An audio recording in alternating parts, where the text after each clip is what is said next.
wonderful introduction of Shah. A very good afternoon to one and all here. I'm Vijayalakshmi Anandan, a video presenter and podcaster at Analytics India magazine.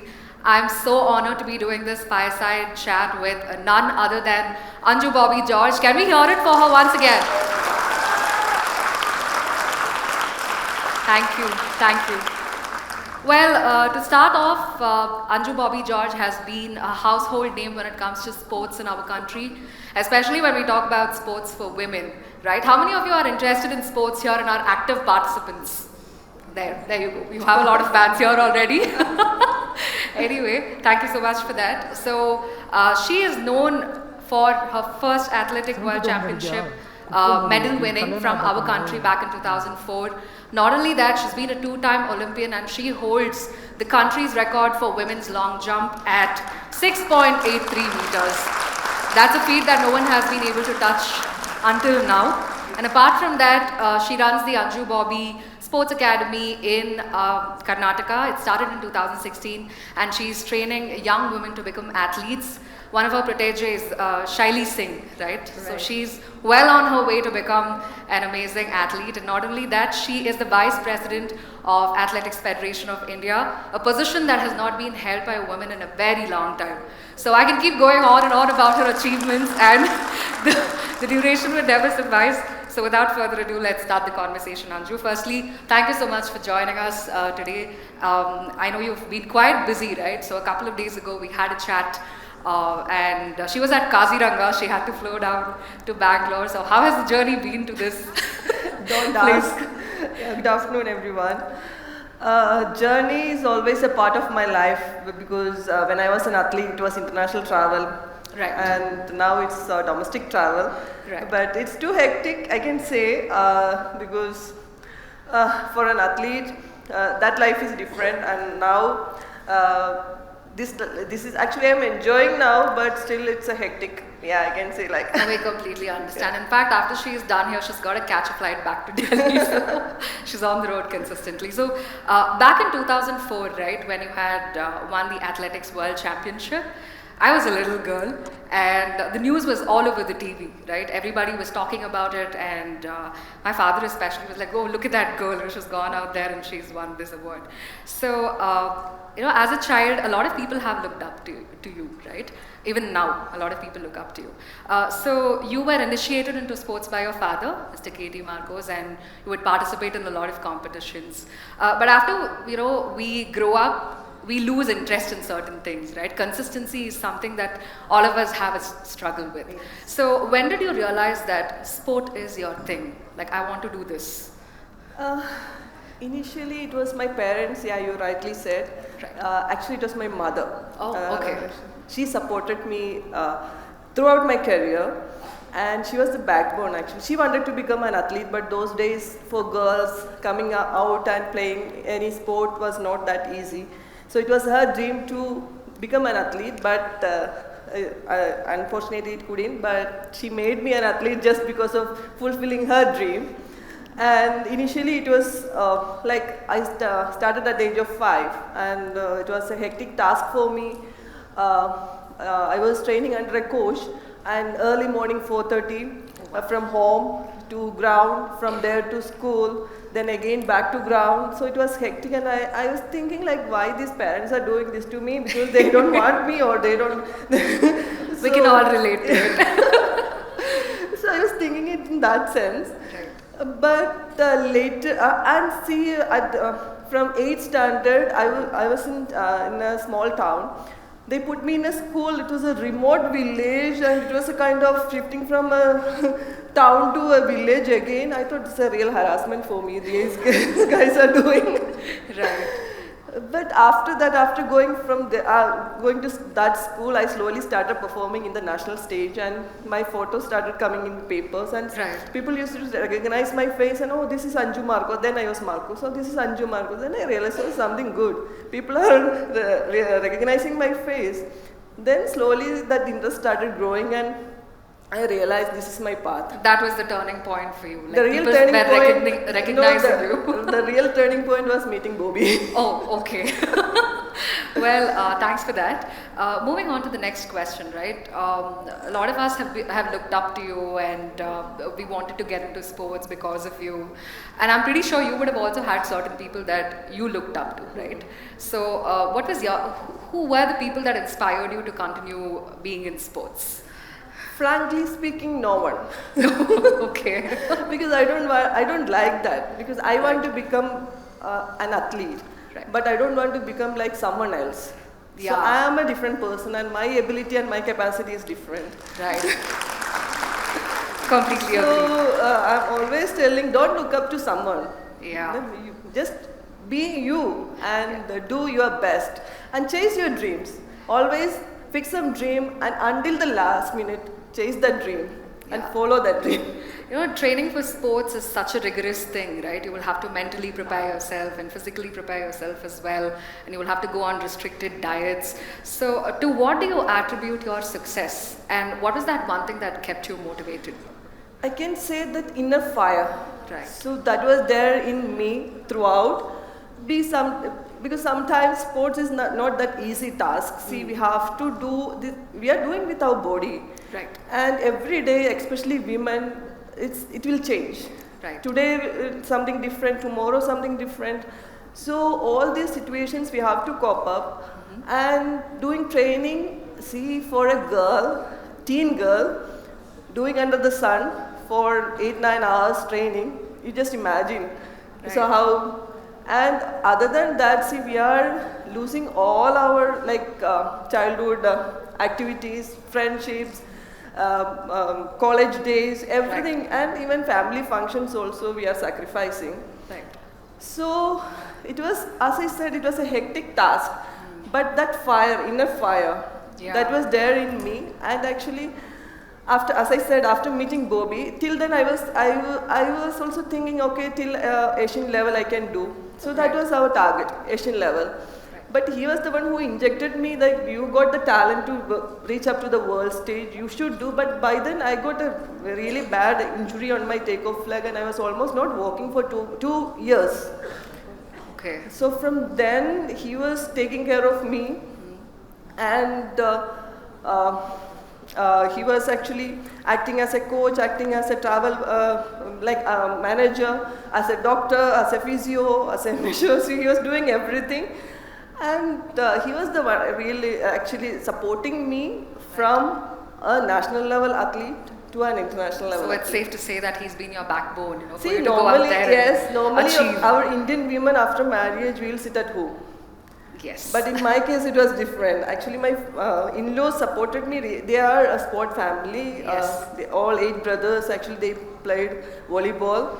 And we have actually Arjuna Award for volleyball, athletics. Right. So 3 Arjuna Award at home. And Dronacharya is also there. Yeah. So from different sports.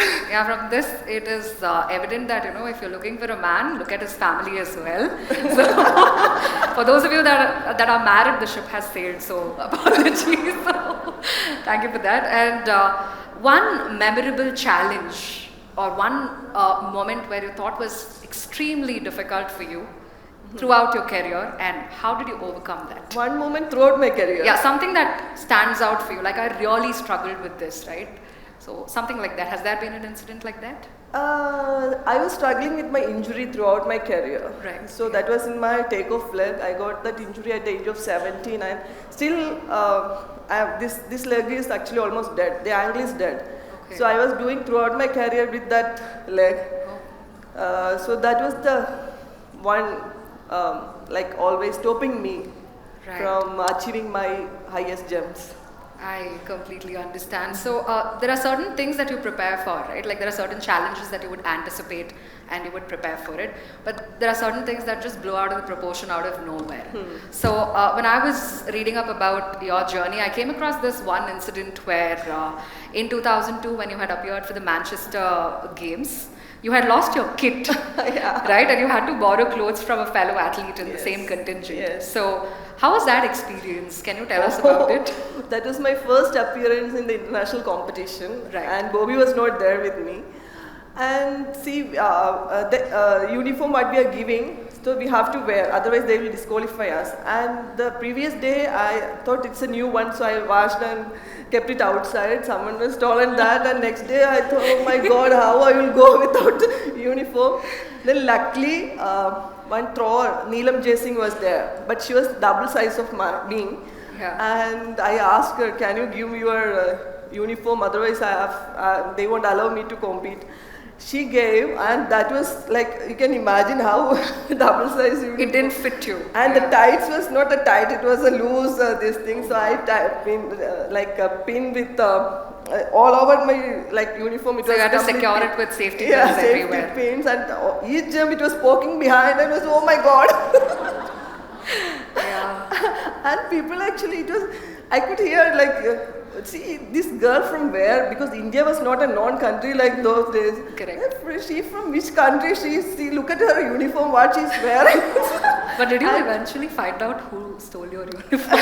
Oh, no, luckily. Until last jump, fifth jump, I was standing sixth position. Oh. And in the last jump, I could do, because of, this was my tension. Right. I can only imagine, because you know when you Just have to imagine achieve. something happen in front of the world. Yeah, See? that would have been an embarrassment that you would have never recovered from, right? So after all of the fun talk that we've had, I want to move on to something important and serious, and that is women representation, right? Especially in sports. So when you were at the peak of your career in the early 2000s, that's when quite a few women from our country were starting to participate in Olympics, like Karnam Malleshwari. There was already PT Usha. Sania Mirza. Yes, and now we have a lot more women coming into sports, right? Like especially cricket. We have Smriti Mandana, Mithali Raj who retired recently, and badminton as well, PV Sindhu, Saina Nehwal. So I'm pretty sure the landscape for sports and women is changing, but it is happening at a very slow pace. Right? So my question to you is, do you think enough is being done to encourage women to participate in sports in our country? You know one thing, if you look at the performance international arena, our women athletes are doing better performance and getting more laurels than our men counterpartners actually. So, and we are actually supporting our women athletes really well in our country, and we are celebrating our women victory more than our other part. The male counterpart. Yeah. Yeah. So, and see, girl child nowadays, if anybody is really talented, they are getting right support from very young age. Right. And there's a pyramid kind of thing from grassroots level till the podium. So we will get all kind of support. Right. And there are different initiatives from the government side, from the local side, and from individuals like us also. Even my academy is all for girls. Right, right. So there are a lot, actually importance and support what we are getting now, it's immense. Of course, I completely agree with that. But talking about, you know, opportunities for women and how they participate, right? There's already like pre-existing challenges in sports. For example, in 2004, there was this whole IAAF scam that happened, right? The Russian mafia behind the scenes. They were funding the IAAF to get their sports persons highlighted. So when challenges like that already exist, for women, I think there's an added layer of complication in the sense of pay disparity and then, you know, discrimination and bias, as exemplified with the recent incident, right? Like wrestlers had a complaint against WFI, that's the Wrestlers Federation of India. So how can the situation be made better for women? Like what can committees and federations do, right? So that is the question. See, in the international level now things are changing, and every federation they are asking 50-50. So 50% for women athletes, women. And even in our country also, see, we are forcing for that. Most of the office are now looking for women employers, and other field also we are trying for 50-50 ratio. Right. And in sport also, luckily in athletics actually there was no discrimination, because if we do well, we'll get it. Right. But in cricket, recently they started equal prize. Yeah, BCCI had declared that. And in chess also they started. Correct. I don't know why till now they were not introducing that. They are also playing, we are also playing. Why we are not getting? So it was a clear discrimination, but they, at least now they started that. And in federations, actually most of the retired athletes, they were not ready to come back because, see, there are a lot of issues after sport, family, work, lot of issues, and coming back to and giving something back to society. It was not a task. It was a task really, and it was not there in their mind. Right. But no, slowly, people are coming forward, and system is also supporting really well. Right. Thank you for sharing that. Now, moving on to entrepreneurship and leadership, right? So you run the Anju Bobby Sports Foundation, where you have undertaken 13 female students. 16. And 16 now, yeah. So 13 then and 16 now. So what is your approach to training them, and how do you make sure that they stay ahead of the game? See, most of my athletes are from very humble background. Right. So I found them from here and there, and they are real talents actually. Right. And after coming to my academy, actually my aim is to make them a good athlete and a good citizen. Right. So I am teaching them how to speak, how to dress, how to eat, how to behave. So everything I am teaching along with sport. Right. So we are the ambassadors of our country. So when we go out, we need to represent our country, and we need to be in that station. Absolutely, yes. So other than performers, so I am teaching all these things also along with that. Right. And see, one girl, Shaili Singh, you already mentioned. Yeah, I mentioned her. She is a single parent kid and from very humble background. Right. But within 4 years, she is world number 1 in her age category, and she got a junior world silver also. So if we, in my opinion, if we support one girl, it's kind of supporting a complete system. It's like a domino effect, right? She will go back and support their family, that family will support their neighbors. So it's a kind of a system we are supporting. And I'm always telling my kids, see, I came back to my sport and I'm supporting, so they also should in some way support the others. So it's kind of chain reaction, it will go. Of course. So it won't end. Yeah. So talking about your position as the Vice President of Athletics Federation of India, right?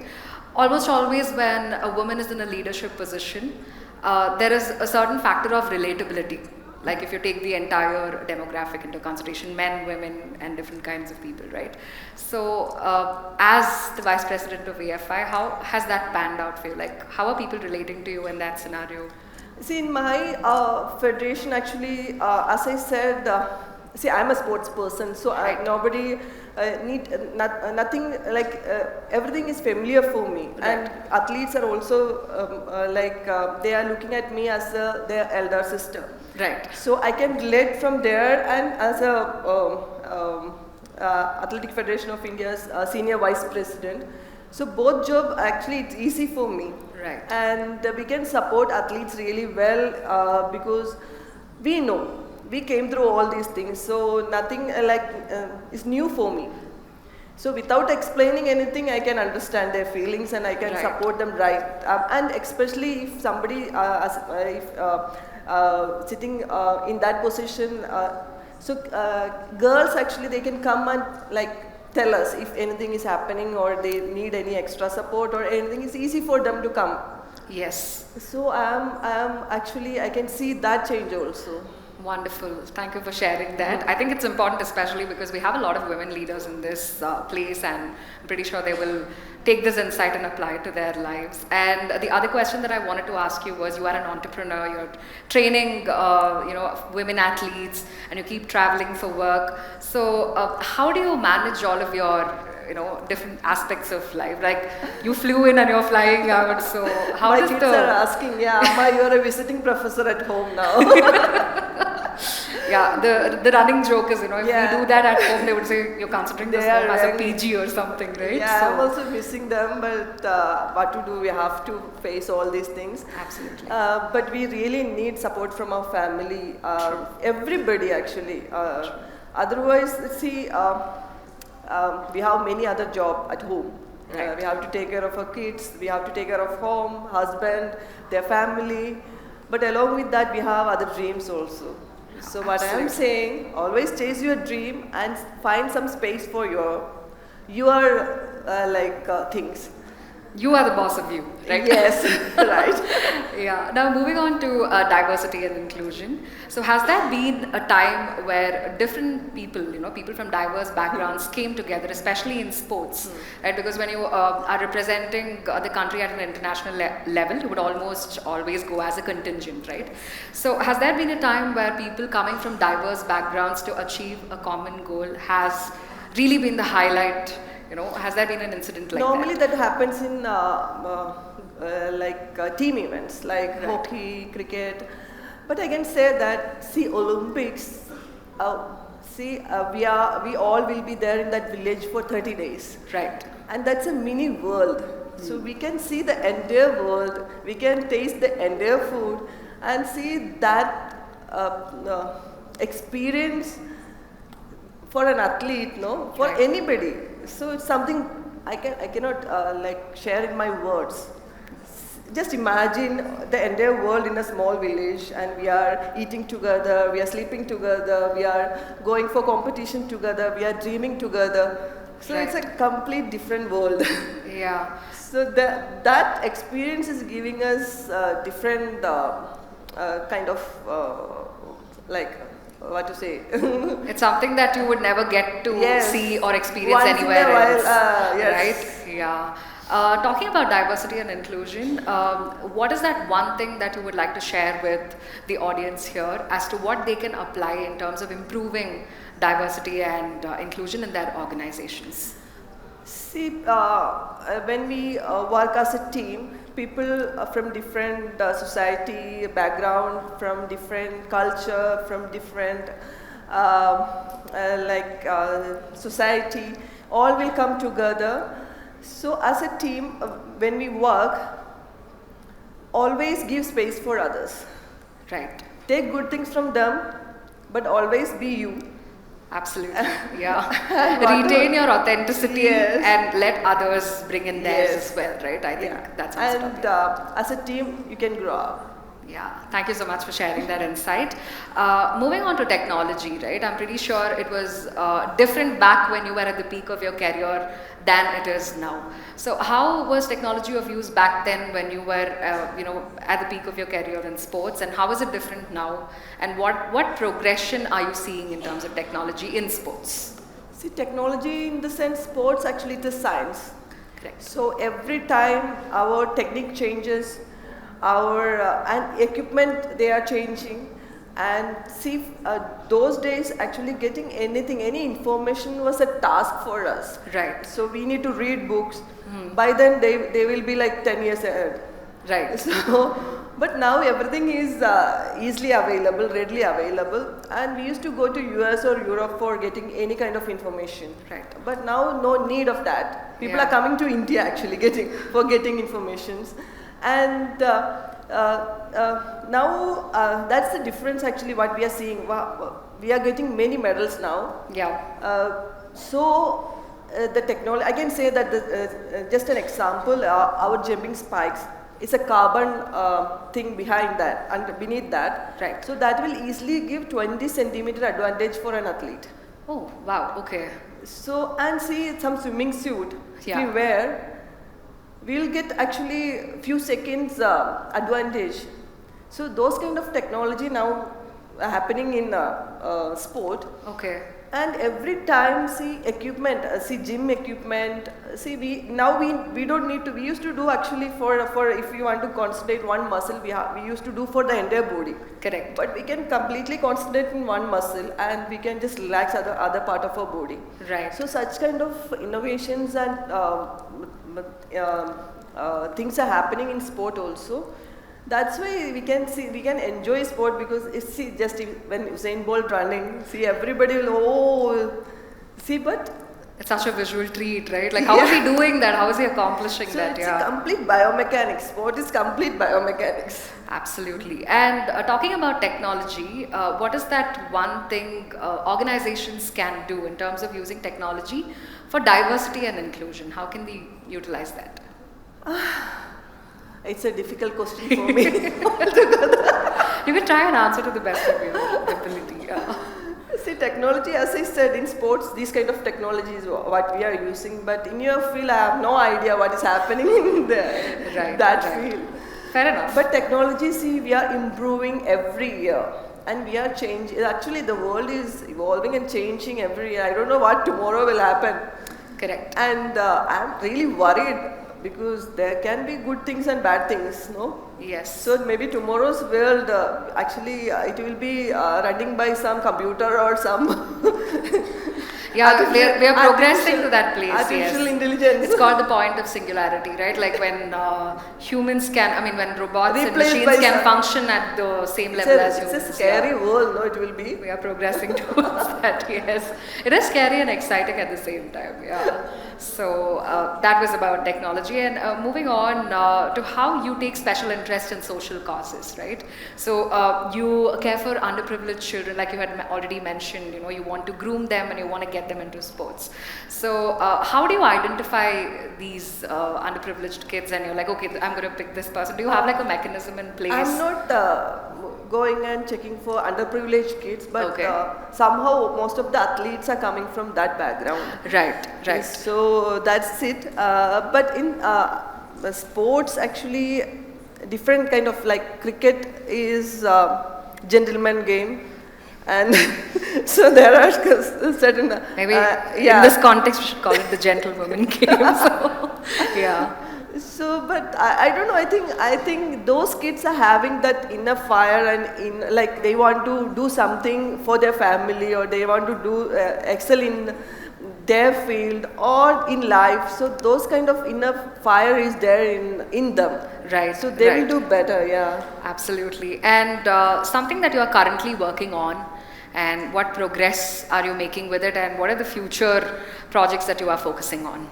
In my academy? Academy and personal life, anything that you're currently working on, in any field. I'm doing different kind of things actually, focusing. Actually, lucky that Bobby is taking care of academy things, and family is also half he is taking care of. I am always away. And in Athletic Federation of India, see, the planning what we are doing, that's actually giving the result now. We got India's first Olympic gold medal in athletics. Yes. And